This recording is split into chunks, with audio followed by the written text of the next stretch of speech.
Elikkä hyvää huomenta kaikille ja tervetuloa sarjassaan 3. monipuolisia innovaatioita Suomesta webinaariin. Noin, nyt pitäisi näkyä kaikki. Joo. Ja mun nimeni, otatko Anna nämä sisääntulijat? Kiitos. Mun nimeni on Liisa Halme ja olen Unknown-nimisen yrityksen, joka toimii myös tämän webinaarin järjestäjänä. Toimitusjohtaja ja yksi perustajista. Täällä on mun kollega Anna Haverinen myös hostaamassa mun kanssa tänä aamuna. Ja mikä tämä tämmöinen Unknown on? Niin Unknown on johdon konsultointiyritys, joka perustettiin ensimmäisenä koronakesänä. Ja meidän ajatuksena on semmoinen, että se meidän erityisosaaminen liittyy tapoihin ennakoida ja tukea päätöksentekoa nopeasti muuttuvassa maailmassa, jossa data ei ole enää selkeää, on vaikea ennustaa, näkyvyys on huono. Ja me nähtiin, että korona on tietenkin tästä kaikesta VUCA-maailmasta tosi loistava esimerkki. Ja koettiin sitten siinä koronan keskellä, että on nyt sellainen aika, jossa tämän tyyppistä osaamista ja tähän keskittymistä tarvitaan. Joten se, mitä me tehdään, on, että me halutaan auttaa asiakkaita välttämään kalliita virheitä epävarmoissa tilanteissa, eli tuoda sinne niin paljon tietoa päätöksentekoon kuin mahdollista. Ja se on se, mitä me tehdään. Ja yksi osa tällaisia epävarmoja tilanteita ja kaikkea tätä on tietenkin innovaatiot ja kaikki, mikä liittyy yrityksen tulevaisuuden tuotteisiin. Ja sen takia kaiken tämän keskellä niin meistä on tuntunut tosi oleelliselta aloittaa tämmöinen monipuolisempia innovaatioita Suomesta webinaarisarja. Me koetaan, että olisi hyödyllistä, että puhutaan siitä, että miltä innovaatiotekeminen näyttää, mitä se on, ja vähän käydään läpi, että minkälaisia innovaatioita Suomessa on tehty. Usein kun puhutaan innovaatioista, niin mieli menee sinne niin kuin teknologiaan ja teknologiseen edistykseen ja niin edelleen.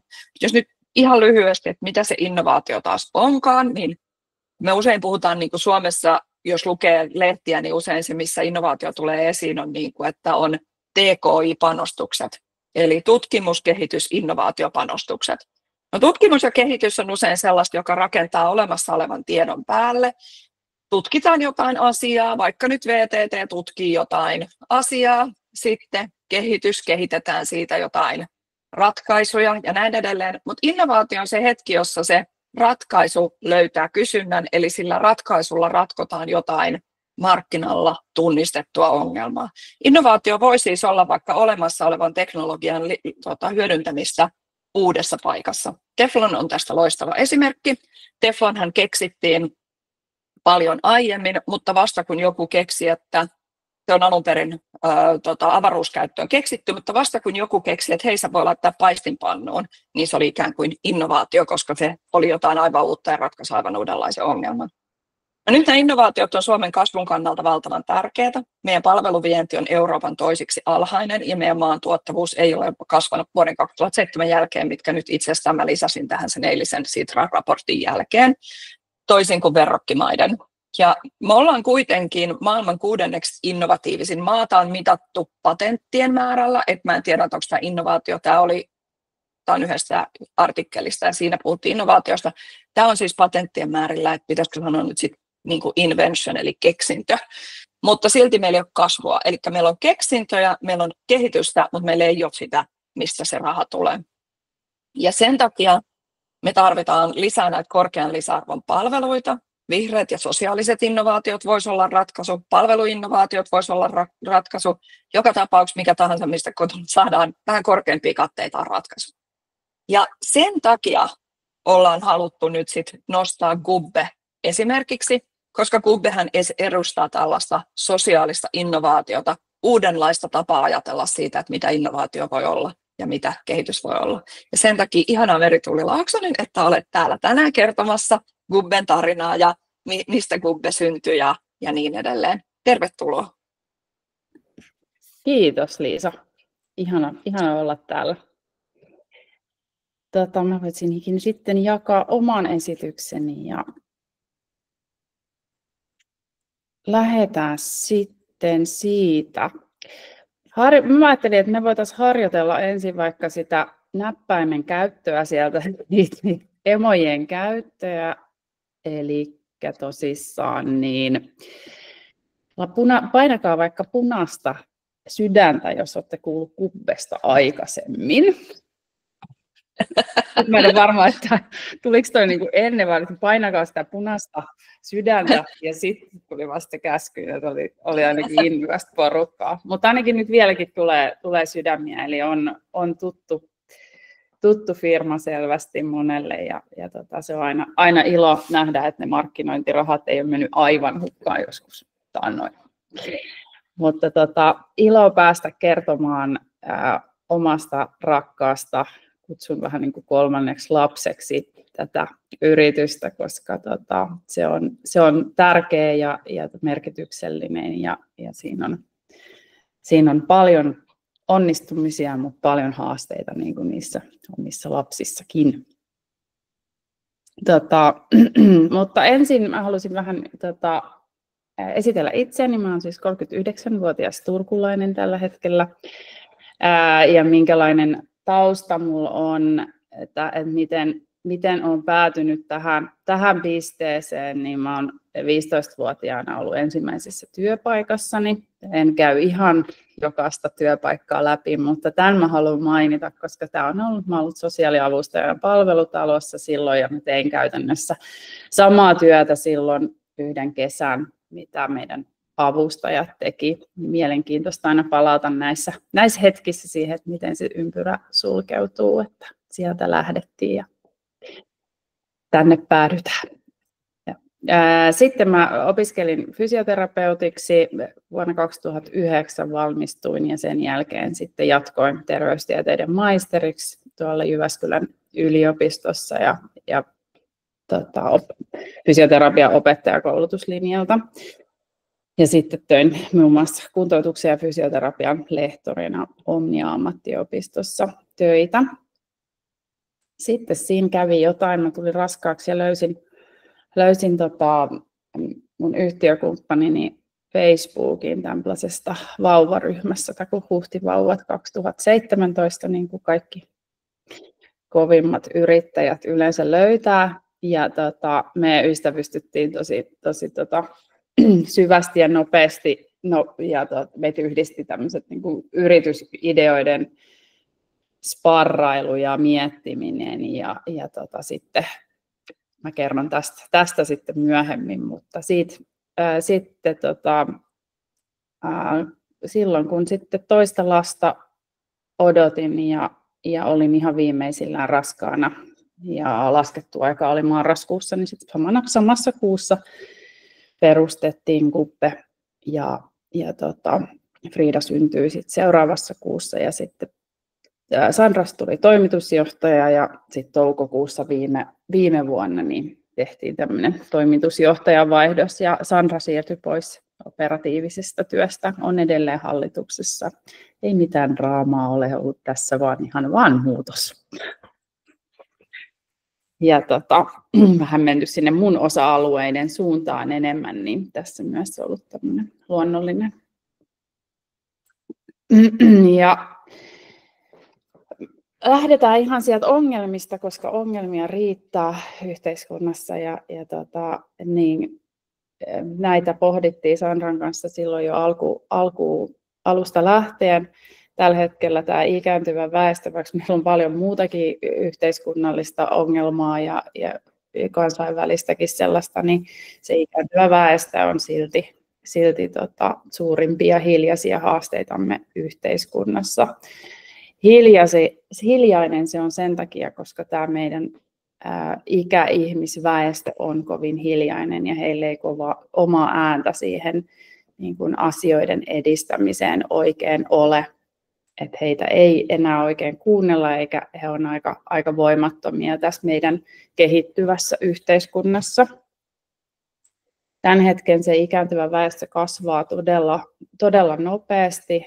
Ne suuret ikäluokat ei ole vielä edes ihan siinä vaiheessa, että he tarvitsisivat sitä apua, eli tilanne on vaikea. Ja hoitajapula pahenee vuosi vuodelta, ja se työikäisten määrä suhteessa suhde näihin ikääntyneihin vaan pahenee, ja se mikä ratkaisu tällä hetkellä on, että otetaan esimerkiksi julkaisella puolella vuokrahoitajia, niin se ei todellakaan ratkaise, vaan pahentaa sitä ongelmaa, että kun hinnat kasvaa ja budjetit paukkuu. Ja näin se hoitokustannukset nousee, kun pitää saada välttämätöntä palvelua mahdollisimman nopeasti ja sitten ei ole rahaa ennaltaehkäisyyn ja siihen niin kuin varmistamiseen, että asiat vois mennä ja kehittämiseen mennä hyvin, niin silloin me aina ollaan vähän niin kuin paniikissa ja käytetään sitä, mitä pystytään. Ja tutkimusten mukaan 50% ikäihmisistä, eli yli 65-vuotiaista, elää hyvin yksinäistä ja passiivista elämää, joka on, eli se yksinäisyyden tunne on hyvin säännöllistä 1/3. Eli tosi vaikea tilanne siellä on, ja sitten meidän yhteiskunnassa, että aika usein asutaan yksin, niin, ja semmoista yhteisöllisyyttä on tosi vähän, ja asutaan kaukana, että yleensä sitten ne perheenjäsenet muuttaa sinne kauemmas isommille paikkakunnille, ja ikääntyneet jää sitten sinne vähän niin kuin synnyinsijoilleen. Mutta sitten oli myös nuorillakin on ongelmia, ei pelkästään vanhuksilla ja meidän hoitajilla, mutta on tosi vaikea löytää nykyään merkityksellistä työtä, joka olisi joustavaa, ja että se nuorisotyöttömyyskin on aika kasvava trendi. Ja tämä aiheuttaa myös nuorilla, mutta niin vanhuksilla sitä sosiaalista eristäytyneisyyttä ja myös eriarvoisuutta, kun on esimerkiksi työntekijöitä eri verran eri paikkakunnilla. Ja tätä aihetta, tässä on Sandran mummi tässä kuvassa. Tätä aihetta me myös pohdittiin paljon. Mä itse olin opettajana Omniassa silloin 2018 kesällä virassa.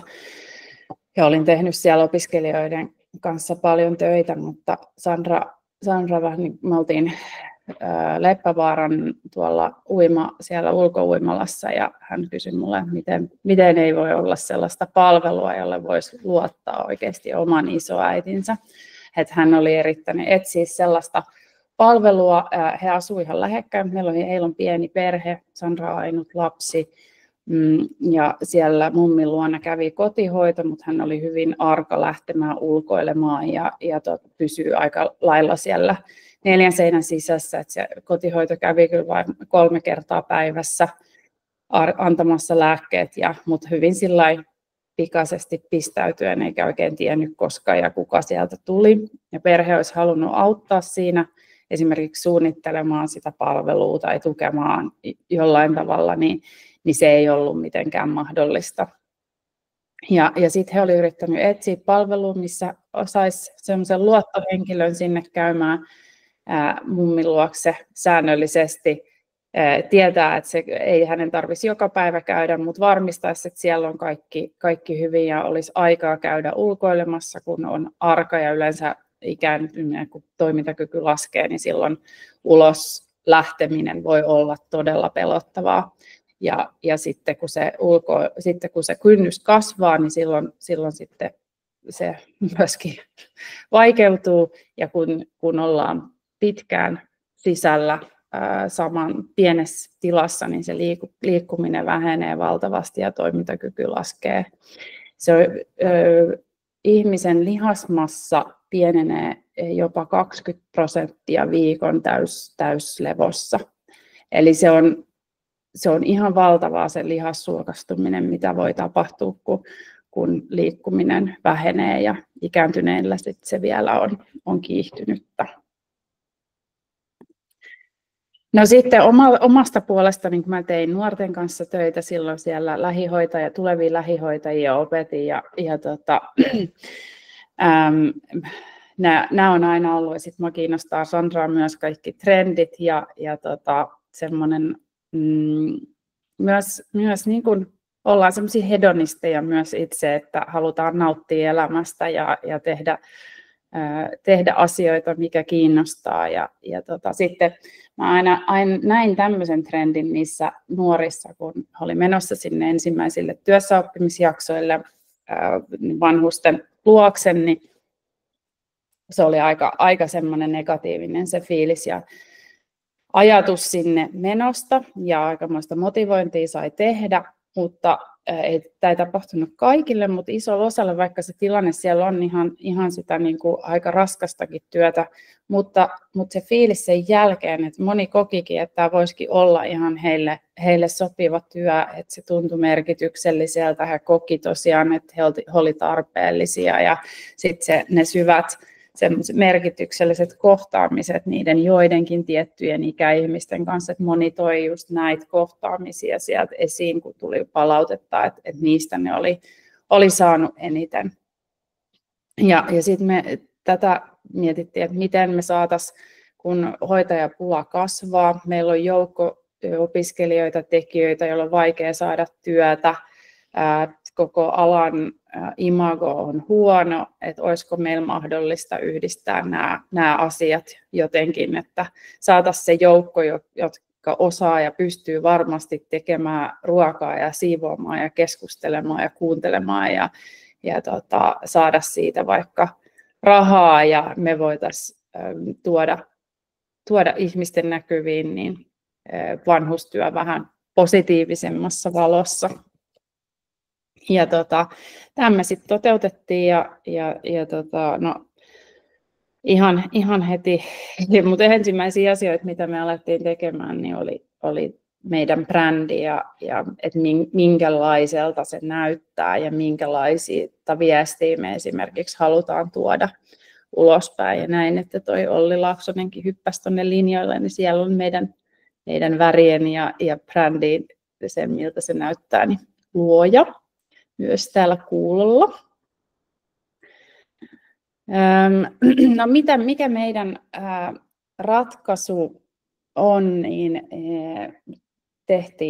luotiin Gubbe ja mikä meidän missiona on, niin on aktiivinen ja onnellinen vanhuus hyvin yksinkertaisesti ja toteuttaa asioita niin, että tämä saavutettaisiin jokaiselle.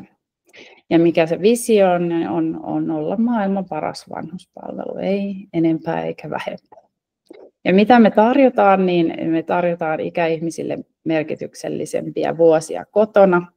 Ja sitä ratkaisua sinne hoitajapulaan halutaan yhteiskunnallisesti olla myös vaikuttavia. Ja sitten sitä merkityksellistä ja joustavaa työtä nuorille. Ja tässä on vähän tämmöinen faktalaatikko. Tässä Sandra myös siellä pienessä kuvassa näkyy, että ei unohdeta häntä missään nimessä. Eli 2018 perustettu, ollaan ylpeitä siitä, että ollaan naisperustajia, koska se on suhteellisen harvinaista yritysmaailmasta.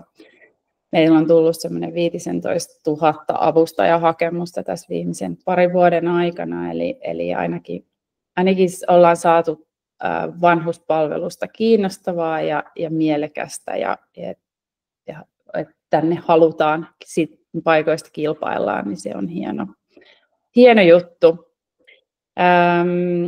Semmoinen 400 asiakasta tällä hetkellä Suomessa ja Ruotsissa, 3 liiketoimintayksikköä, B2C, B2B ja julkinen sektori. Ja sitten meillä on iso joukko, ne on pääosin nuoria Gubbe-avustajia ja meillä on merkittävää yhteiskunnallista vaikutusta saatu jo aikaan ja tehty tutkimusta ja kerron näistä vähän sit lisää vielä. Tällä hetkellä 16 työntekijää toimistolla ja sitten Liisa puhuu tuossa noista teknologiakehittämisestä, että yleensä mietitään teknologia-innovaatioita, että tässä innovaationa on tämä niin kuin ihmiskohtaminen ja paremman elämän saaminen ja työn tarjoaminen, mutta meillä isossa osassa on myös tämä oma teknologia, että skaalautavasti tätä ei pystyisi tekemään eikä vielä pysty, mutta toivottavasti pian oman teknologian avulla saadaan automatisoitu prosesseja niin, että tätä isoa massaa pystyy pyörittämään sitten vähän vähän kevyemmin. No, miten se palvelu toimii käytännössä? Sorry about the English tässä vähän, mutta minulla oli pieniä haasteita viime yönä tuossa saada nämä tälleen, mutta jokainen ehkä ymmärtää saada tämä kalvo suomennettua. Mutta siis meillä on käytännössä yhdistetään opiskelijat, yksinäiset ikäihmiset fyysisesti ja sitten tuodaan läheiset virtuaalisesti lähemmäs sitten näitä ikäihmisiä ja myös näitä tekijöitä. Ja sitten virtuaalisesti taustalla pyritään sitten pyörittämään tätä meidän asiakasavustajamassa mahdollisimman sitä viestintää helpottamaan ja nopeuttamaan. Eli ensin palvelu tehdään puhelimella tai nettisivulla tai näin, ja sitten me rekrytoidaan ja perehdytetään sopiva avustaja, ja sitten siellä on ensimmäinen käynti ikäihmiselle, missä tutustutaan ja toivotaan, että siellä on sitten joku omainen tai joku läheinen henkilö tai sitten kotihoidosta vaikka vastuuhoitaja mukana. Ja sen takia, koska suurin osa esimerkiksi meidänkin asiakkaista on dementia sairastavia ihmisiä, niin silloin me saadaan sitä todellisuutta myös sieltä taustalla, kun ei voi olla ensimmäisen kerran ihan varma, että onko henkilö ihan, puhuuko totta ja näin. Ja sitten on säännölliset käynnit ja sitten aloitetaan ja parempi elämä alkaa todistetusti kummallekin osapuolelle, ja sitten tällä meidän applikaatiolla on mahdollisuus sitten saada kuulumisten kautta myös perheelle parempaa mieltä ja varmuutta siitä, että ikäihmisellä on kaikki hyvin. Asiakkaina meillä on siis tällä hetkellä tietenkin nämä ikääntyneet henkilöt, eli joille se lopullinen palvelu tarjotaan. Sitten omaiset on myös meidän tärkeä asiakas ja kenelle halutaan mahdollisimman hyvää palvelua tarjota, koska he on yleensä sitten, jotka spottaa tämän tarpeen tällä hetkellä. Että valitettavasti ikäihmiset, vaikka he on myös hiljaisia, mutta he on myös kokee keskimäärin, en halua ihan yleistää, mutta kokee tarvetta pärjätä sillä suomalaisella sisulla yksin mahdollisimman pitkään, ja ainakaan sitä rahaa ei saa käyttää itseen, että säästetään muille. Että se on vähän semmoinen asenne, niin sitten omaiset yleensä tekee sen päätöksen. Ja sitten julkinen sektori on meidän tämän hetken tosi tärkeä asiakas, eli tehdään paljon yhteistyötä siellä muun muassa kotihoidon kanssa ja sitten tukipalvelujen ryhmien kanssa, jotka on sitten ennen sitä kotihoitoa. Ja yritykset on myös tärkeä asiakas, eli yritykset voi sponsoroida palvelun vähävaraisille ikääntyneille. Ja avustajat on tosiaan ihmisiä, jotka haluavat työskennellä ikääntyneiden kanssa ja ei ole tarvetta sote-taustalle, ja pääosin nuoria opiskelijoita, jotka tarvitsevat osa-aikatyötä joustavasti. Ikäraja meillä on 16-18 vuotta, se riippuu siitä vähän niin kuin palvelusisällöstä, ja että jos on vähän semmoista kevyempää, enemmän sitä sosiaalista kanssakäymistä, niin silloin se on 16, ja sitten kun tehdään kotihoidon kanssa yhteistyötä esimerkiksi julkisen sektorin kanssa, niin silloin me vaaditaan 18 vuoden ikä. Ja jokainen suorittaa kattavan hakemus- ja perehdytysprosessin, ja ihan kasvotusten videon välityksellä haastatellaan jokainen ja tsekataan, että on sopiva tyyppi. Ja sitten asiakkaiden KUPPE-avustajien välissä meillä toimii tämä teknologia oma alusta, mitä me ollaan rakennettu jo 5 vuotta. Ja on jouduttu jo kerran uudelleenkin aloittaa vähän se rakennus melkein alusta, koska tilanteet muuttuu.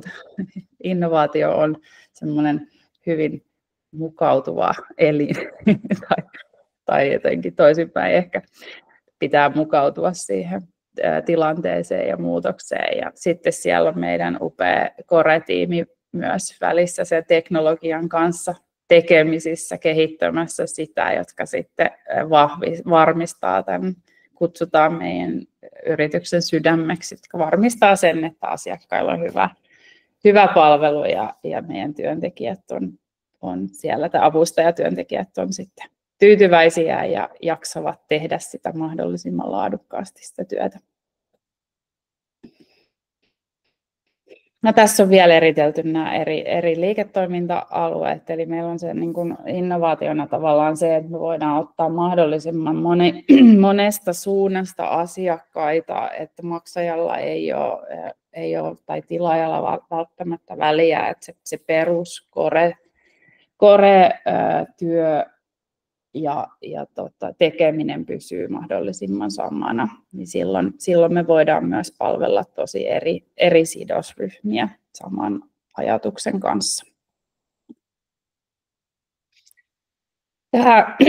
Tämä slaidi on mistä mä olen kaikista ylpein, että tämä on mitä ollaan pystytty meidän tiimin kanssa tekemään, eli mistä ollaan eniten maailmassa tyytyväisiä on nämä meidän vaikuttavuustutkimukset, missä on jotain näitä lukuja tässä, eli NPS meillä on tosi korkea ollut aina ja viimeisin luku on toi 75, eli asiakkaat on tosi tyytyväisiä, kun ne meidän palvelun piiriin tulee. Ja sitten näissä vaikuttavuustutkimuksissa, mitä me ollaan tehty julkisen puolen kanssa jo tosi pitkään, niin siellä me ollaan mitattu elämänlaatua, aktiivisuutta, ulkoilun määrää sitten, ja yksinäisyyden tunnetta, niin sieltä parhaat tulokset on ollut että esimerkiksi siinä elämänlaatu on kasvanut tosi hienosti. Siinä tämä aika, joka aikana on testattu, on 3–6 kuukautta, niin on jokaisessa mittauksessa kasvanut hyvin, mutta paras on ollut tämä päivittäinen kivun tunne, joka on laskenut 86% parhaimmillaan, eli käytännössä kipuhan on hyvin fyysinen tunne, mutta se voi olla seurausta tosi psyykkisistä asioista, eli tuntuu, että ikäihmisessä se kolotuksen tunne, sehän kun ikäännytään, niin itsekin tietää jo 39-vuotiaana, että se kipu on jotenkin läsnä aika useinkin, niin sitten kun tulee vielä enemmän sitä ikämittariin, niin se tunne, mutta se voi olla viesti jostain muustakin. Eli toi on mielenkiintoinen ja sitä olisi ihana tutkia lisää, että jos on tutkijoita täällä, niin vinkkinä vaan, että toi olisi hieno.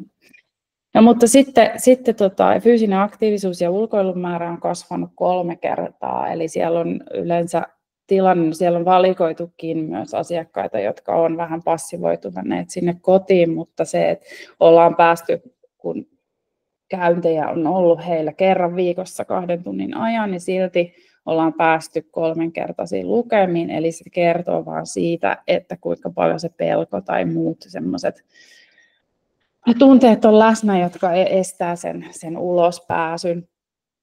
Ja ollaan sen jälkeen uskallettu, kun on päästy siihen säännölliseen rytmiin, niin ollaan päästy sitten, tai uskallettu mennä vaikka oman perheenkin kanssa, tai sitten ihan yksinäänkin ulkoilemaan. Ja sitten nämä viimeiset luvut tuolla alla, niin ne on meidän hyvinvointialueen yhteistyöstä, eli viime marraskuun luvut kun me ollaan tehty hyvinvointialueen kotihoidon kanssa työtä, jossa kaikilla asiakkailla on ihan perinteinen kotihoito. Ja meidän mallin avulla me ollaan tehty tukipalvelua siellä niille asiakkaille, joille pystytään ottaa ei-sairaanhoidollisia tehtäviä meille. Niin ne säästöt näin suunnitelluille asiakkaille on ollut 54%, kun me ollaan tultu mukaan. Eli siellä on vähennetty käyntejä.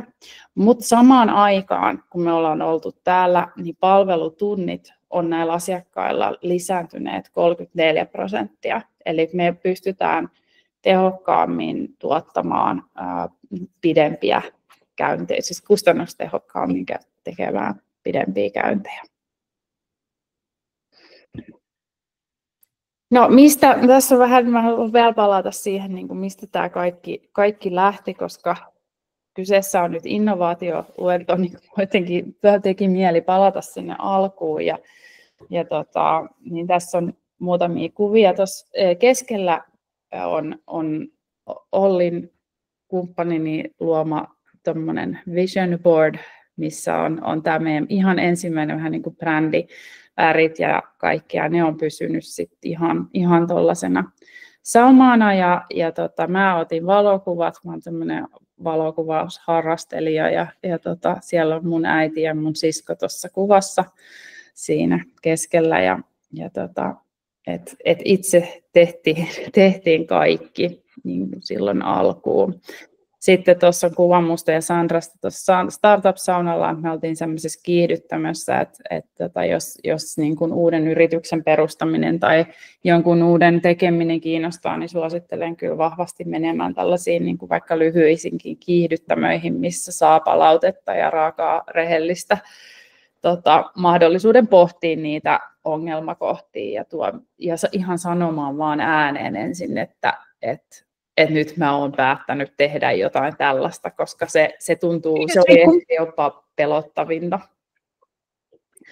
alkuun. Ja tuossa alemmassa kuvassa, missä on tämä mies- ja naishenkilö, niin vanhempi mies ja nuorempi nainen, siinä on mun isä ja sitten mun sisko myös. Ja sitten me käytiin kadulla kävelemässä, siinä on mä vaaleanpunaisessa takissa ja sitten joku random henkilö, ketä pysäytettiin useitakin ihmisiä, kysyttiin, että miltä tämmöinen konsepti näyttää, vaikuttaa ja olisitko valmis maksamaan siitä ja pyydettiin palautetta.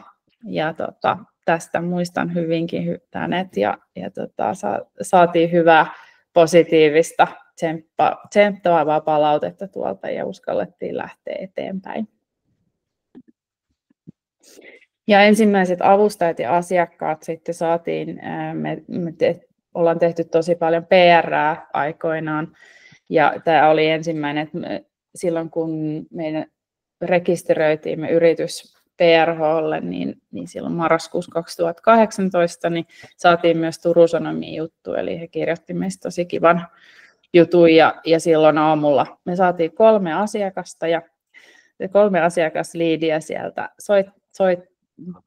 tuli soittoja sitten siis toista sataa hakemusta kuppeavustajaksi. Eli nähtiin siinä se omaksi yllätykseksi, että se suhde oli näin päin. Ja tässä on ensimmäiset kuvat myös meidän tai ensimmäiset avustajat, mitä me ollaan rekrytoitu. Mä olen rekrytoinut tämän Hannan ja sitten Sandra rekrytoi tämän Jessica. Muista me tavattiin yhdessä kahvilassa silloin ja juteltiin.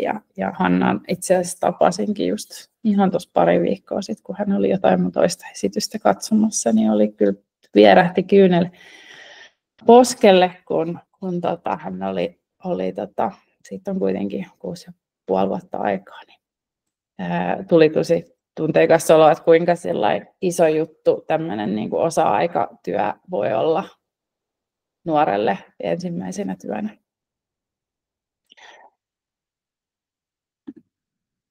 No sitten halusin vielä palata tavallaan tähän, että me ollaan lähdetty sieltä semmoisesta niin kuin hyvin semmoisesta kaveri-ystäväpalvelusta, ajateltiin, että se olisi se juttu. Ja sehän on se tärkeä asia ikäihmiselle, kun he on yksin ja jokainen ihminen haluaa tulla kohdatuksi ja haluaa kokea olevansa merkityksellinen. Mutta se on asia, minkä takia ikäihmiset ei sitä palvelua tilaa tai minkä takia mistä he olisivat valmiita maksamaan. Et me halutaan kuitenkin, että se kohtaaminen on aito eikä rahalla maksettu yleensä. Niin ollaan sitten lähdetty kuitenkin niin vähän asia edellä, että yleensä niitä tarpeitakin on siellä syitä, miksi siellä tulos ulkoa ei oikein pääse lähtemään ja sisältä ulos ei pääse lähtemään ja toimintakyky laskee, niin sitten ollaan menty vähän niin kuin vähän koko ajan raskaampiin ja raskaampiin palveluita ja testattu, että mitä meidän avustajat voi tehdä, mitä he pystyvät tekemään ja minkälaisella perehdytyksellä ja tuella. Että ollaan menty ihan semmoisen niin kuin raskaan kotihoitoonkin, testattu sitä ja huomattiin, että pärjättiin todella vaikeiden asiakkaidenkin kanssa ja palaute oli ihan loistavaa.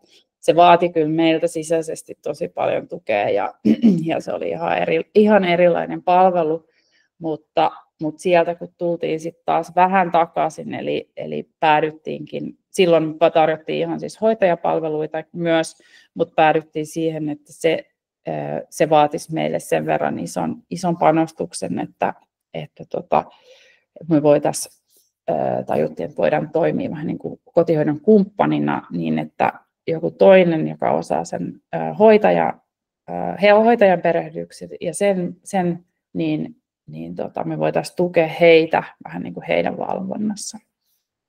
Ja tätä konseptia me ollaan nyt mietty sitten hyvinvointialueelle ja toimittu siellä. Tämä on ollut, eli käytännössä siellä on kotihoito, vastaa siitä henkilöstä ja sitten tutkimustenkin mukaan, niin siellä kotihoidossa on tällä hetkellä se 70% sitä työtä, mitä me voitaisiin tehdä hyvin, eli käytännössä mitä me ei voida tehdä, niin on lääkkeiden jako, haavanhoito ja sitten tämmöiset niin kuin vähän raskaammat hygieeniset hommat. Suihkutus on semmoinen vähän harmaalla alueella. Se on jännä, että pitäisi olla samanlaiset lait ja systeemit, mutta noin puolessa hyvinvointialueista suihkutusta saa tehdä ja oikein tilataan meille ja puolessa sitä ei missään nimessä saa tehdä. Niin tämmöisten byrokraattisten hommien kanssa ollaan myös tässä jonkun verran taisteltu. Mutta käytännössä kuitenkin iso osa siellä pystytään tekemään. Ja tätä niin kuin työnjakoa me ollaan pilotoitu nyt yhdellä hyvinvointialueella vuoden verran ja se on vaatinut paljon työtä sen takia, että muutosjohtaminen hyvinvointialueella on hidasta ja aika vaikeaa, kun siellä on paljon ihmisiä, mutta sitten kun siinä ollaan päästy alkuun, niin kaikki osapuolet on ollut tosi tyytyväisiä ja sitten nuo säästöt, mistä aikaisemminkin puhuin, niin on aika merkityksellisiä. Ja uskotaan, että tämä on ratkaisu hoitajapulaan, kun meillä on paljon tekijöitä, me saadaan niitä suhteellisen helposti, niin he nauttii siitä, he ovat sitoutuneita myös siihen resurssivajeeseen, niin työntekijöiden, mutta myös budjetin puolesta. Palvelun laatuongelmia voidaan ratkaista samalla, koska on pidemmät käynnit, se on henkilökohtaisempi se kohtaaminen. Ja sillä ei ole sillä ikäihmisellä väliä, onko hänellä tutkinto vai ei, että hän haluaa niin kuin ihmisen sinne niitä tarpeita tyydyttämään. Ratkaisu siihen, että viestintä perheiden ja ikäihmisten ja sen hoitotiimin välillä olisi sujuvampaa, kun on mahdollisuus aikaa ja myös se väline, millä kommunikoida.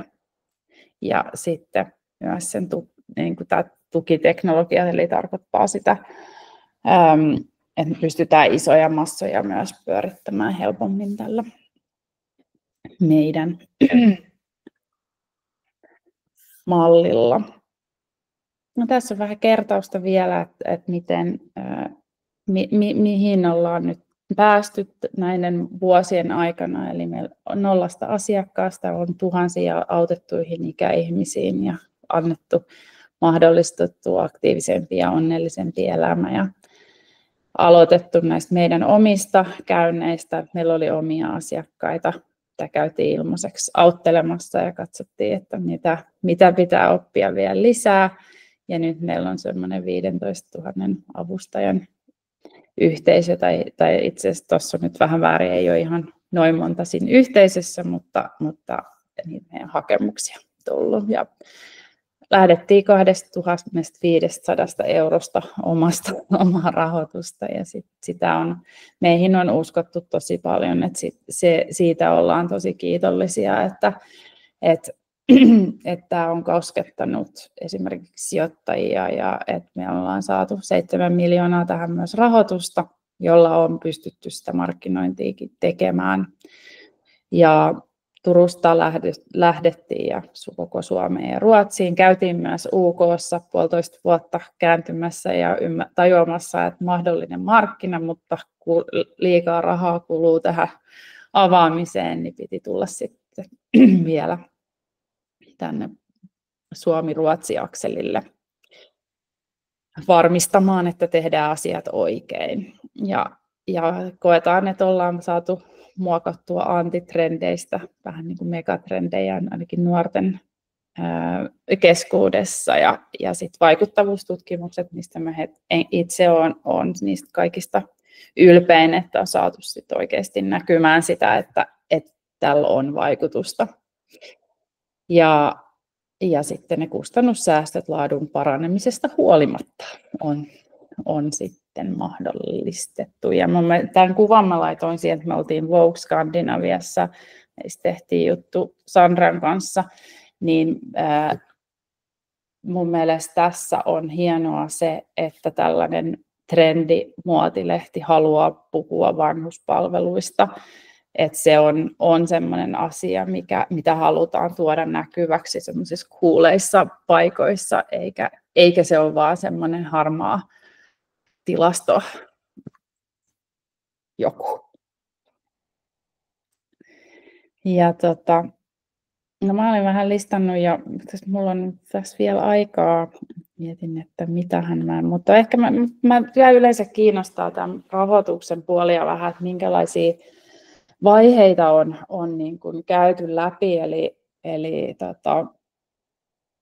mä edelleen koen, että me ollaan hyvin niin kuin tavallaan alkuvaiheessa, koska tämä vaatinut, että kun tekee jotain uutta täysin, ja ensimmäistä kertaa, ja mä koen, että mä oon joka päivä vähän niin kuin aina uuden edessä edelleen, vaikka tässä nyt jo luulisi jotain oppineensa, mutta se, kun sulla on joku visio ja uskoo siihen niin kuin sokeasti ja näkee jotain, niin sitten se voi olla, että se ei välttämättä ole yhtään niin, mutta se ei tarkoita sitä, etteikö se homma toimisi jotenkin vähän jollain toisella tavalla. Että ehkä niin kuin edustaa sitä, että rahaa on mennyt paljon ja me ollaan tehty paljon asioita ja niistä on varmasti ollut jotain hyötyä, mutta silti me ollaan vielä vähän niin kuin siellä taas niin kuin uuden edessä. Että tuossa 2020 me kerättiin ensimmäinen rahoitus, 300 000 me saatiin tosi kiva joukko enkelisijoittajia mukaan, että koettiin saatiin Suomen parhaat enkelisijoittajat mukaan. Kim Väisänen oli siinä meidän se niin kuin ensimmäinen, joka sitten sanoi, että hän voi laittaa 50 000, että ja voitte käyttää nimeä, että jos saatte 300 tai mikä meidän tavoite siis oli se 300 000, että jos te saatte sen täyteen, niin sitten se on niin kuin se ehto. Ja siihen lähti kyllä, että me saatiin tosi helposti se kasaan oikeastaan. Mutta siinä kävi niin, että sitten se korona iski ja meiltähän kiellettiin sitten, tai hallitus kielsi tapaamiset ikäihmisten luona yli 70-vuotiaina, ja meillähän ei alle 70-vuotiaita asiakkaita ollut, niin sitten tämä sijoittajat oli sitä mieltä, että he ei uskalla laittaa rahaa, ja he sanoi, että jos me päästään samaan liikevaihtoon vuoden lopussa, niin laittaa niin kuin sitten ensin puolet ja sitten puolet silloin lopuksi. Ja me päästiin siihen sitten, kun me alettiin toimittamaan ruokakasseja ikäihmisten oville, eli tämmöinen ruokakassipalvelu. Se oli tosi suosittu, mutta erittäin epäkannattava. Mutta päästiin siihen liikevaihtoon ja saatiin sitten toi rahoitus käyntiin, että uskottiin, että se tilanne muuttuu joskus ja näin kävi.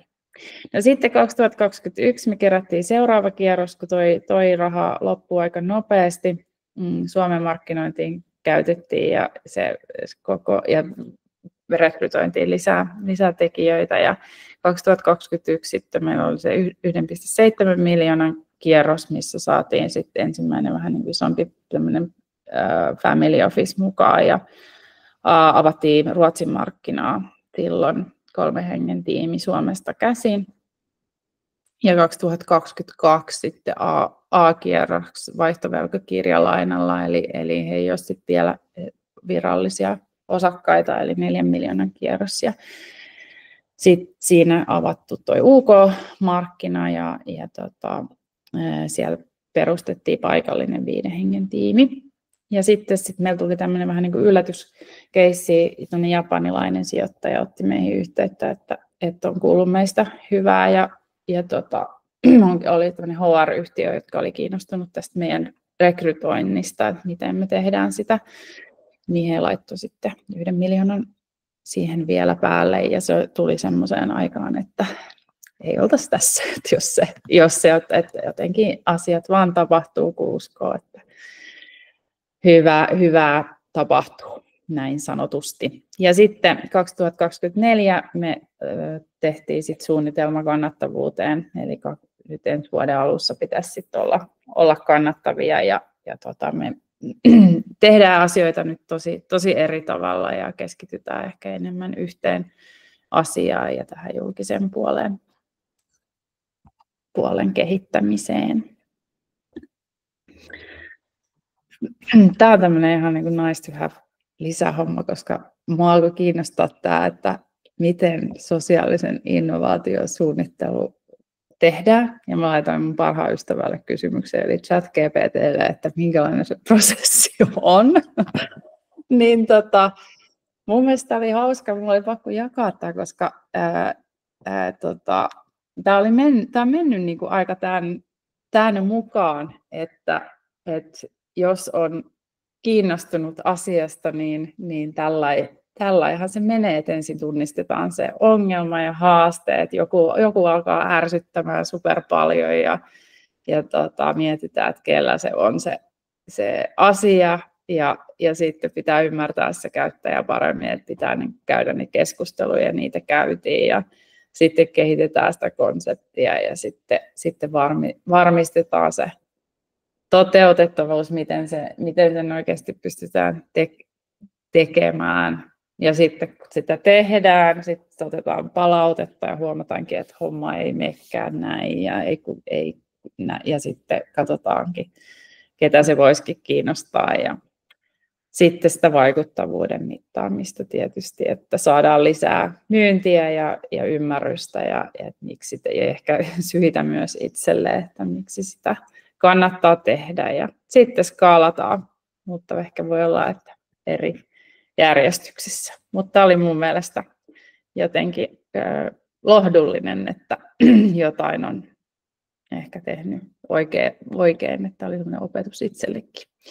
No sitten mä halusin vielä jakaa viimeiseksi, oliko tämä viimeinen? Oli. Meidän gruppen arvot, koska mun mielestä ne aina sopii vähän niin kuin tilanteeseen kuin tilanteeseen ja sitten vähän ne aina samalla myös mun vähän niin kuin vinkit elämään. Ja kukaan ei pyytänyt neuvoja, mutta annan niitä silti mielelläni. Eli ensimmäinen on tämä, mikä on jotenkin mulla päivittäin mielessä, tämä just do it. Eli ei ole niin kuin koskaan mikään ei tunnu oikealta ajalta aloittaa mutta sitten vaan pitää tehdä, vaikka ei se tuntu silleen. Ja sitten epäonnistumista ei kannata pelätä, että ainakin sitä oppii ja yrittäminen ja uuden innovoiminen ja tekeminen hän on jatkuvaa NS-erehdystä, mutta se ei ole virhe tai huono juttu, vaan se on oppimismatka tai kokemus. Be bold, eli pitää olla rohkea ja sanoa pelottavia asioita ääneen. Ja mulla ja Sandralla oli semmoinen motto alusta asia, että me sanotaan ääneen, niin ne tapahtuu, eli vähän tämmöinen manifestointi.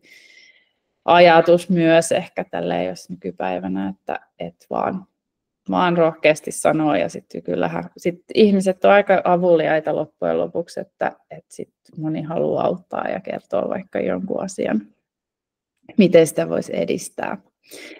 Ja be the change, eli jos innovoidaan, niin silloin myös pitää tehdä sitä muutosta, eli pitää tehdä asiat eri tavalla kuin niitä on tehty ikinä ennen, muuten se ei lähde eteenpäin. Ja me voidaan kyllä muuttaa maailmaa, jos me vaan uskotaan siihen ja pystytään se näkemään. Ja have fun, tämä on ehkä tärkein kuitenkin, eli vaikka se, että se pitää olla kivaa sen tekemiseen, jotta sitä jaksaa. Että ei se helppoa välttämättä, mutta kivaa pitää olla. Kiitos paljon, kun jaksoitte kuunnella ja olette täällä vielä linjoilla. Nyt otan erittäin mielellään kysymyksiä vastaan. Kiitos Meri-Tuuli. Vitsi miten supermielenkiintoinen ja ihana puheenvuoro. Kiitos. Meillä on jonkun verran täällä jo kysymyksiä, niin jos me lämmitellään näillä ja sitten please ihmiset, nyt saa nostaa kättä ylös, niin otetaan ehdottomasti keskusteluun. No siellä on jo, niin täällä Satu kysyi tämmöistä, että millainen on, miten te olette tutkinut teidän työntekijäkokemusta, että miten nämä nuoret työntekijät on kokenut tämän ja onko he pysynyt teillä niin kuin tekijöinä? Joo, me ollaan mitattu kyllä työntekijä NPS-säkin ja hyvä kysymys, mitä se on ollut, Susanna muistaako? Mutta se on ollut siis siis on ollut tyytyväisiä nämä meidän tekijät, että jossain vaiheessa me mitattiin vähän niin kuin niitäkin, jotka odottelee sitä työtä ja niitä, jotka on jo työssä. Niin se vähän vääristi sitä, mutta ne, jotka on työssä, niin kyllä he siitä, niin kuin, että se on tosi mielekästä, koska he pystyvät sen itse päättämään ne ajat ja koska, tai ei joissain kohdissa ajat, mutta kuitenkin niin kuin ne sisällöt, että hehän on aika paljon suunnittelee itse sen ikäihmisen kanssa, että mitä he siellä käytännössä tekee. Ja sitten siitä merkityksellisestä kohtaamisesta, että se kun avustaja lopettaa, niin se on niin kuin avustajallekin tosi vaikea tilanne, koska he on tutustunut siihen ihmiseen ja näin, niin se on vaikea luopua siitä, kun sä tiedät, kuinka tärkeä sä itse oot sille toiselle ihmiselle. Just näin. No Satu itse asiassa nosti käden ylös, niin sano vaan Satu, mä täällä sun puolesta kysyin, niin se on parempi, että jatkat itse tästä. Joo, hei, vielä tuosta työntekijäkokemuksesta. Mulla on lapsi, ja näitähän on aika jokunenkin, joka tarjoaa tällaista niin kuin nuorille tällaista mahdollisuutta tehdä tätä hoivatyötä. Ja meillä on perheessä 2 tällaista nuorta, jotka tekee tätä työtä. Joo. Ja mä huomaan, että niin kuin heille se sellainen yksi tosi niin kuin tärkeä asia, minkä takia he pysyvät siinä työssä, on se, että se on koulua tai opiskelupaikkaa lähellä, jolloin he pääsevät mahdollisimman nopeasti liikkumaan siihen hoivattavan luokse. Ja kun sitä työtä tarjotaan, niin esimerkiksi mun tytär joutui lopettamaan tämmöisen ensimmäisen hoivattavan luona, koska se oli aivan todella kaukana hänen niin kuin tästä päivittäisestä elämänpiiristä, jolloin se meno kesti yli tunnin sinne paikkaan ja tietysti se tuli sitten niin kuin mahdottomaksi tämän koulunkäynnin kohdalla, että en mä tiedä, onko teillä tällaista niin kuin matching-systeemiä, jossa tämä proximity on jotenkin niin kuin pystytty ratkaisemaan tässä työtarjoamisjutussa.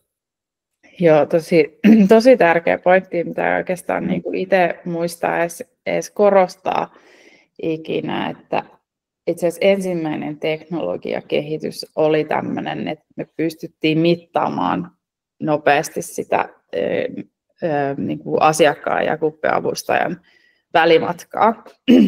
Eli se on niin kuin se ensimmäinen kriteeri, on meillä, että se olisi mahdollisimman lähellä, jolloin se olisi mahdollisimman, niin kuin, että se meneminen on mahdollisimman helppoa ja mielekästä. Ja sitten kun nuorilla harvoin on autoja tai mitään niin kuin käytössä tai edes 16-vuotias toivottavasti ei ole oma autoa, niin ei pääse niin helposti sitten sinne käynnille, niin on tosi tärkeä asia. Joo. Kiitos, täällä Satu. Susanna huutelee linjoilta. Ajattelin vielä tuohon läheisyyteen, niin siinä vaikuttaa myöskin se alue jonkin verran, että minkälaiset ne etäisyydet on. Että se voi vaikuttaa jonkin verran saatavuuteen sekä asiakkaiden että avustajien suhteen, mutta tosi hyvä, tärkeä nosto. Joo, haja-asutusalueilla saattaa olla tosi pitkätkin välimatkat, mutta siellä sitten se on vähän, että ne on myös tottuneet siihen, siellä asuvat, että siellä ei olla niin kuin kylämäisesti, vaan siellä on monta kilsaa, niin sitten se ei niin tavallaan tunnukaan niin ehkä isolta. Edelleen nostakaa kättä ylös, jos haluatte kysyä, mutta tässä ei nyt ole käsiä ylhäällä, niin minä sitten kysyn. Mä mietin sellaista asiaa, mä tuossa vähän aikaa sitten tapasin Fibanin kanssa, eli tämän suomalaisten enkelisijoittajien verkoston kanssa, tai sieltä muutamia ihmisiä, ja meillä oli puhetta tavallaan, ja olen muutamassa muussakin yhteydessä puhunut tästä tavallaan, että naiset usein, tämä on nyt tosi stereotyypittely, mutta että naiset usein just tunnistaa tällaisen ongelman maailmassa, jonka he haluavat ratkoa, ja sitten tavallaan se teknologia ja kaupallisuus on työkalu tehdä sitä ratkontaa, kun taas sitten ehkä niin kuin tavallaan se tarina, jonka he kuulee mies-startup-perustajilta on enemmän semmoinen toisenlainen, joka lähtee siitä tavallaan, että meillä on tällainen ja sitten tälleen tämä skaalautuu. Niin minua kiinnostaisi, kun sä oot ihan tässä just, ja te olette ollut ihan just tässä ytimessä, että oletteko te kokenut, että tämä keskustelu, oletteko te joutunut muuttamaan teidän omaa tapaa puhua tästä, tai oppimaan jotain uusia tavallaan niin kuin, saat sä kiinni siitä, mitä mä haen, että miten te olette onnistuneet myymään tämän sijoittajille, kun mä luulen, että se ajatus on sama, mutta se tapa puhua saattaa olla erilainen. Joo, no siis kyllähän se puhe sijoittajille on sitten eri kulmasta ehdottomasti, mutta että silloin puhutaan sit siitä, että silloin on joku rahallinen, niin kuin, että saadaan se sijoitus takaisinkin joskus. Mutta ilmiöhän on niin valtava, että se tavallaan puhuu mun mielestä niin kuin itsensä puolesta jo, että kun se homma saadaan toimimaan, niin silloin se vaikutus on myös, niin kuin, on myös rahassa mitattavissa, mutta myös sit niissä vaikutuksissa. Et sit jos me saadaan myös budjettia pienemmäksi vaikka hyvinvointialueella, niin silloinhan se että se on niin kuin tavallaan kaikki voittaa, että se tietenkin sijoittajat kysyy eri kysymyksiä kuin jotkut vaikka ikäihmisen omaiset, mutta ei siinä tarvitse mitään niin kuin omaa storia keksiä, että tässä on kyllä niin kuin aika silleen valmis paketti. Joo, just näin. Täällä kysytään, Eeva kysyy skaalautumisen haasteista, niin minkälaisia skaalautumishaasteita teillä on ollut? Joo, hyvä kysymys on siis asiakashankinta on kyllä ollut meille tosi kallista ja markkinointikallista ja että johtuen siitä, että ikäihmisten me eletään niin hyvä, niin kuin ollaan eletty siinä semmoisessa niin kuin hyvän terveydenhuollon yhteiskunnassa, että ikäihmiset on niin kuin ollaan totuttu saamaan palvelut ilmaiseksi ja sitten vähän niin kuin, että otetaan sitä, mitä saadaan tyyppisesti, että vaikka niihin ei ole tyytyväisiä, niin sitten vähän niin kuin tyydytään siihen, mutta sitten, että meidän palvelu on semmoinen, että se hankinta on aika kallista, mutta sitten kun palvelun piiriin tulee, niin sitten he on tyytyväisiä kyllä ja pysyy, mutta toi nyt on ehkä se isoin pullonkaula. Mistä ja asiakkaat saadaan ja heidät Joo, ymmärretty. just näin. Satu, sulla on kysymys. Joo, hei, vielä oikeastaan kysymys tuohon skaalautuvuuteen ja noihin niin kuin uusille markkinoille menoon, että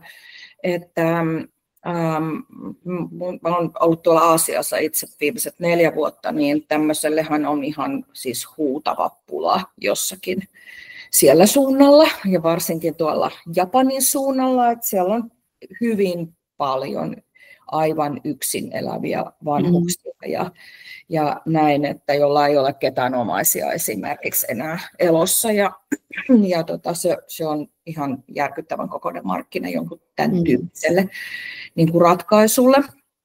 Mutta sitten niin kuin se kysymys siitä, että oletteko te niin kuin miettinyt sitä bisnesmallia ja myöskin suojaus? Että oletteko te suojannut tätä teidän? Ollaan yritetty suojata jossain vaiheessa, joo, mutta se ei ole mennyt läpi, mutta se on kyllä asia, mikä voisi ottaa uudestaan työlistalle. Brändisuojaushan nyt tietysti sitten on, mikä kyllä varmasti menee läpi, mutta meneekö se itse konsepti, niin se on niin kuin kysymysmerkki ja missä maissa sitten. Että, Jep, joo. Mutta silloin muutama vuosi sitten se ei ainakaan, me ei saatu sitä läpi, mutta sitä myös tehtiin, että voisimme sen koittaa vielä eri asiantuntijoiden kanssa vaikka uudestaan testaamaan. Ja toki mitä enemmän teidän oma teknologia kehittyy, niin teknologian suojaaminen on usein helpompaa, että vaikka se ei ole niin kuin koko totuus, niin sitä kautta voi päästä samankaltaiseen, että kun te olette kuitenkin sinne teknologiaan sitä teidän oppia kaataneet, niin se ei ole sen konseptin suoja, mutta se on jonkinnäköinen niin kuin teidän tavan ratkaista se ongelmasuoja, mikä saattaa niin kuin olla se niin kuin tavallaan laatueron suojaaminen. Hyvä pointti, Satu. Kyllä. Joo. Hei, sitten on tällainen kysymys, että oletteko te missään vaiheessa hakenut julkista ELY-tukea Googlelle, vai oletteko te mennyt niin kuin sijoittajien kautta? Joo, siis meillä on Business Finlandin, me ollaan esimerkiksi saatu, ELYltä ei olla saatu itse asiassa mitään, mutta Business Finlandin Tempo ja sitten NIY, se ensimmäisen vaiheen NIY, että sitten nyt seuraavia vaiheita me päätettiin, että me ei edes haeta, koska sitten meillä oli pitänyt, kun se oli just vähän ihan tässä viime vuonna, ja me ei sitten oltu vielä valmiit taas uudestaan kansainvälistymään, niin olisi pitänyt sitten lähteä isommin. Just näin. Sitten oli tällainen näistä työntekijöistä, että miten teillä on niin kuin kokoaikaisia ja osa-aikaisia työntekijöitä, että miten teidän työntekijät jakautuu, onko kukaan täysaikainen? Joo, eli no siis meillä on, toimistolla meillä on se 16 täyspäiväistä työntekijää, mutta tällä hetkellä ei ole täyspäiväisiä avustajia. Eli ja meillä on niin kuin suunnilleen vähän yli puolet on kevytyrittäjiä ja sitten osa on sitten loput on työsuhteessa. Mutta työsuhteisten määrä tulee kasvamaan nyt koko ajan, koska se on hyvinvointialueet vaatii, että on uusi määräys, että he on työsuhteessa siellä. Mutta selvitellään näitä siis myös, että jos meillä tulee vaikka tilanteita, jossa tämä täyspäiväisyyden jotenkin edut voittaa nämä haitat, niin sanotusti, niin se on kyllä mahdollista. Meillä on joskus ollut, silloin kun me oltiin Raisiossa, meillä oli tämmöinen 100 henkilön pilotti siellä, ja tuli tosi nopeasti, niin sinne me rekrytoitiin 3 täyspäiväistä avustajaa, ja sitten muut oli sitten osa-aikaisia, niin siinä saatiin kyllä hyvä kokemus. Joo. Mutta siis periaatteessa tämä osa-aikaisuus on siitä jotenkin niin kuin hyvä, että jos tulee vaikka sairauspoissaoloja tai muita, niin se ei ole niin rankkaa. Että se on tietenkin se ison massan hallitseminen vaikeampaa, mutta sitten tämä niin kuin merkityksellisyyden tunne asiakkaan suuntaan, että kun sä käyt vaan muutaman tunnin vs, että sä teet ihan sellaista bulkkityötä, vaikka se olisi kuinka yhtä ihanaa, niin kyllähän siihen leipääntyy vähän eri tavalla, että nähdään se etu siinä, että siellä niitä käyntejä on vähemmän kuin... Joo, Joo, ymmärrän. No, täällä on ihana kysymys Eevalla. Jos tänään aloittaisit kaiken alusta, mitä tekisit toisin? Apua. No ainakin kysymys. Kyllä sitä budjettia katsoisi niin kuin tosi paljon tarkemmin, että se on niin kuin ensimmäinen, mutta sitten toisaalta ei se siinä hetkessäkään, tai nythän niin kuin on tavallaan toi rahahallinta varmaan jotenkin paremmin hyppysissä, tai nyt ainakin kuvittelee, ja niinhän silloinkin on kuvitellut, mutta se niin kuin, sitä on vaikea arvioida, koska se markkina on ollut niin erilainen silloin, kun kun meilläkin on nämä isommat rahoituskierrokset ollut, niin silloinhan startupeille oli rahaa vaikka kuinka paljon niin kuin tulossa. Se tuntuu, että nämä kaikki valuaatiot vaan kasvoivat. Se oli semmoista, että se sparraus, mitä me saatiin, oli silleen, että nyt vaan niin kuin pistätte kaiken ja rohkeasti markkinointi. Että tavallaan, että totta kai siinä on niin kuin omatkin aivot mukana, mutta sä oli vähän sellaisessa niin kuin haipissa, että vähän liian ehkä rohkeasti tuli niin kuin tehtyä ja uskottu siihen, että se vaan tulee takaisin se raha sieltä, mitä käyttää. Että jos tavallaan ymmärtäisi sen, että se markkina ei tule aina ole semmoinen, niin sitä kyllä vähän säästelisi enemmän. Että nyt kyllä tuntuu, että säästelee kyllä joka asiassa. Niin. Susanna tietää. Niin, joo. Joo. No miten te olette löytänyt niin kuin hyvät advisorit? Että onko teillä ollut joku tietty vai onko ne tullut sijoittajien mukana? Oletteko te etsineet tietyn tyyppisiä advisoreita?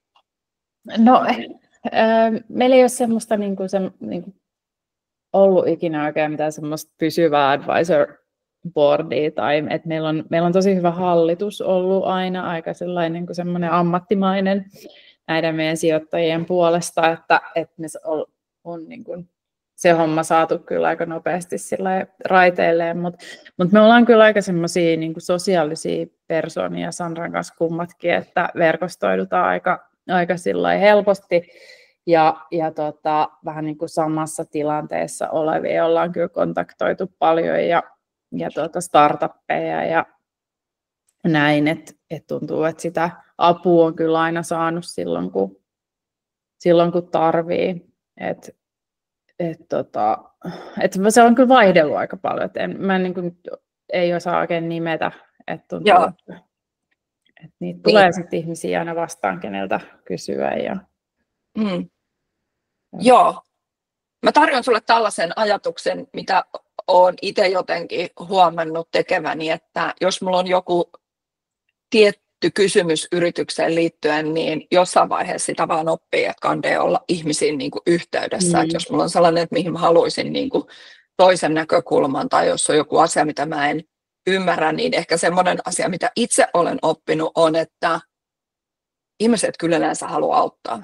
Ja sitten jos heillä ei ole aikaa, niin he kyllä sanoo sen ihan ystävällisesti, että aika harvassa, jos koskaan on käynyt niin, että en kyllä niin kuin halua vastailla sun kysymyksiin. Jep, joo.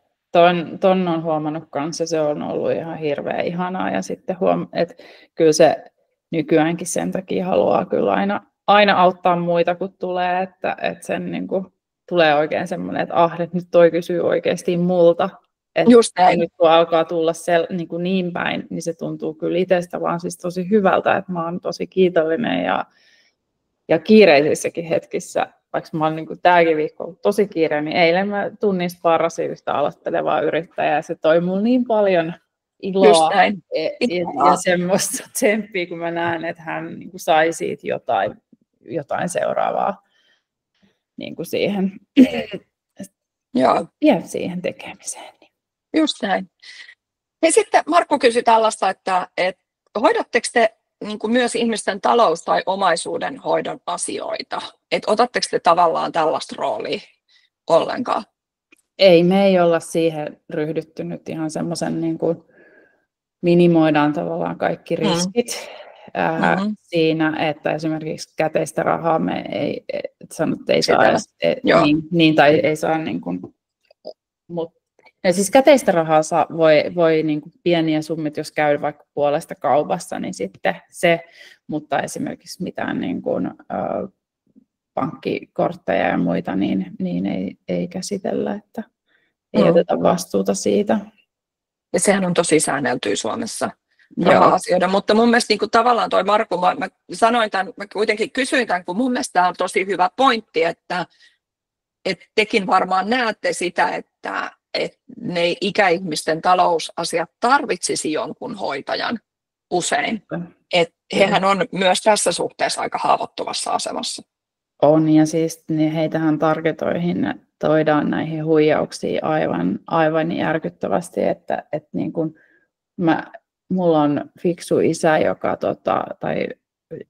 siis väitellyt ihminen, mutta hän on siis 84-vuotias ja nyt alkaa huomaamaan, että vähän jotain alkaa tapahtua, että hän oli aivan varma, että Facebookissa tullut viesti, jossa oli, että hänelle tuodaan kotiovelle 100 000 €, että se on niin kuin totta.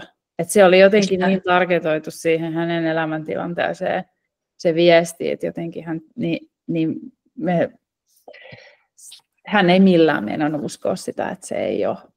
Onneksi hän ei sitten lopulta tehnyt sillä asialla mitään, mutta esimerkiksi, että ei tarvitse edes olla mitenkään ihan dementoitunut tai ihan niin kuin tavallaan pihalla maailman menosta, että se noihin menee helposti. Onhan ne itsellekin välillä jotkut sähköpostiviestit tai tekstarit, että missä pyydetään jotain tunnuksia, niin vähän semmoisia, että onko tämä nyt totta vai ei. Että... Kyllä. Joo, mä oon nyt ehkä itse niin kuin viime aikoina, mitä mä oon kuullut, niin kuin vaikein tai niin kuin pahimpia on ollut, että minä ja muutama muu on saanut tekstiviestin, joka on niin kuin ikään kuin tulee vierasta numerosta, mutta tulee ikään kuin mun lapselta, että kadotin mun kännykän ja oon taksissa ja siirrän rahaa tai joku muu tämmöinen. Ja sitten toinen, mihin mä tiedän, että muutama nuori on mennyt, on tavallaan tällainen niin kuin DHL, että pakettisi on tullissa, maksaa 2 €, ja sitten kun ne menee sinne, niin ne ei huomaa, että se on 200 € tai 20 €, mitä niiden tilit lähtee. Niin tämän tyyppisiä juttuja on, että näähän on niin kuin, että ei todella ole niin kuin vaan ikäihmisten juttu, vaan että näin. No sitten mä jätin tänne loppupäähän tällä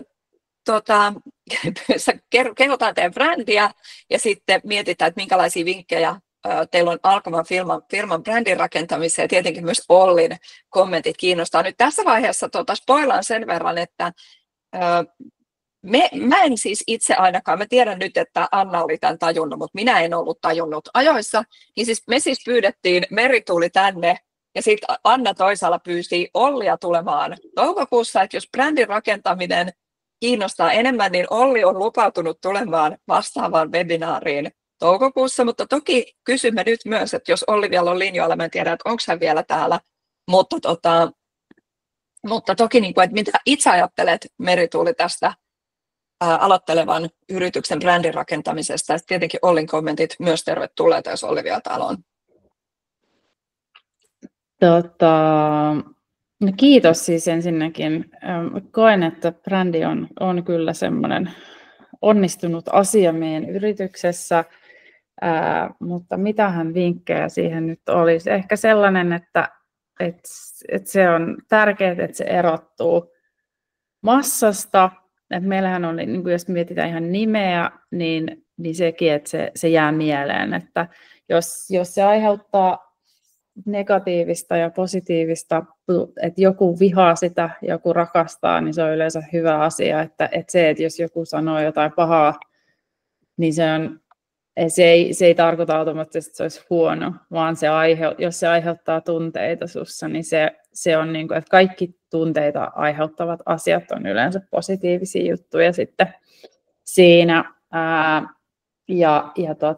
Ja sitten semmoinen, että mitähän mietin, esimerkiksi nämä värit oli meille jotenkin tosi tärkeässä osassa silloin, että me haluttiin jotenkin, koska että tavallaan mietittiin sitä, että me halutaan olla erilaisia kuin ne vanhuspalvelufirmat muuten, ja kukaan ei käytä tällaisia värejä niissä. Ja vähän niin kuin sitä, että jos sä haluat muuttaa jotain, niin sitten tee se vähän niin päinvastoin kuin se on normaalisti näin. Niin ehkä tämmöiset on mun vinkit.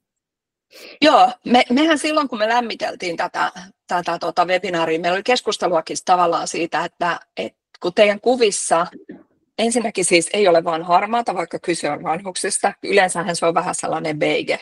Että jos ihmisellä on ikää, niin sitten sävy on beige tai harmaa. Ja toinen on niinku tämä nauraminen ja tämä vitsikkyys, mikä nyt tässäkin kuvassa näkyy, tämmöinen, niinku, että ei ole ainoastaan niinku särkyvä ja niinku vähän silleen niinku eteerinen, vaan että vanhuus voi olla myös hauskaa, aktiivista ja jotain muuta semmoista. Mä en tiedä, tuleeko se sun valokuvaajataustasta tai jostain, mutta se niinku tavallaan, että kun sitä pysähtyy miettimään, niin mehän nähdään tämmöistä aika vähän. Niin kuin leikkisyys ja vanhuus. Jep, joo, että se on niin kuin vakava asia yleensä ihmisille, että ollaan vanhoja. Mutta niin. Eihän kukaan, tai en tiedä, haluuko kukaan olla sille vakavoitua. Niin. En ainakaan minä.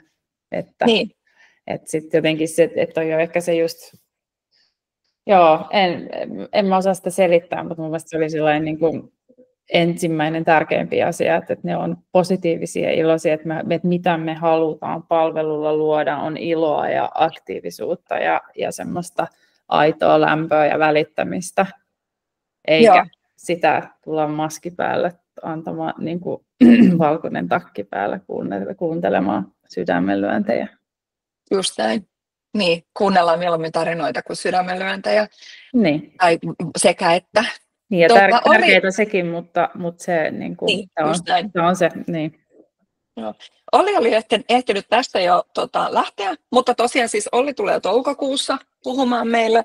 Mä tässä sen verran kaappaan tätä esitystä tässä välissä, että näin. Niin meillä siis ensi kuussa nyt ennen sitten Ollia on vuorossa. Tuleeko tämä täältä? Osasin. Ennen Ollia ensi kuussa meillä on 3. huhtikuuta on webinaari. Vieraana on Timo Huhtamäki, eli EMYn toimitusjohtaja ja EUn ilmastolähettiläs. Ja pieni hetki, mä jaan tähän ilmoittautumislinkin nyt tästä Suitsait Sukkelaan vielä tuolla chatissa. Jos haluat tähän jo ilmoittautua, niin se on tuolla nytten. Lähetän tämän kyllä myös ja laitan LinkedIniin ja teen kaikkia muita markkinointitemppuja tässä vielä.